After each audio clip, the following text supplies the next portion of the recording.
სტუდენტური დღეები 2014 დღეს დასრულდა. გალა კონცერტზე ბათუმში არსებული უმაღლესი სასწავლებლების სტუდენტები სხვადასხვა მუსიკალური ნომრებით წარსდგნენ. საუკეთესოების საკონკურსო ჟიურიმ დაასახელა, რომლის შემადგენლობაშიც იყვნენ გივი სიხარულიძე, ვაჟა ტუღუში, ბათუმის მერიისა და აჭარის განათლების სამინისტროს წარმომადგენლები. მათ დღესვემის უნივერსიტეტიც გამოავლინეს სტუდენტური დღეების ფარგლებში.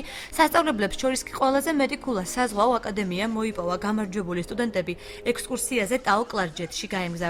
სხვადასხვა აქტივობებში გამარჯვებულებს გადავეცით ძალიან საინტერესო პრიზები თავისი აქტივობის და შესაბამისად. ერთ გამარჯვებულს გადავეცით გრან-პრის სახით ექსკურსია ტაო კლარჯეთში. ჩვენ მოვიგეთ ფეხბურთში, ფუტზალში გავიმარჯვეთ, პირველი ადგილი ავიღეთ, სხვა თამაშებში რა თქმა უნდა დავუმარცხდით, იმიტომ რომ არ ყავდა იმდენად ძლიერი გუნდი რომ მოგვეგო, მაგრამ ეს ყველაფერია ჩატარდა, ძალიან კარგი იყო და ყველა კარგად ჩაერთო, სტუდენტები ძალიან მომეწონა, ყველა კარგად იყო ჩართული და აქტიური იყო ეს თამაშები.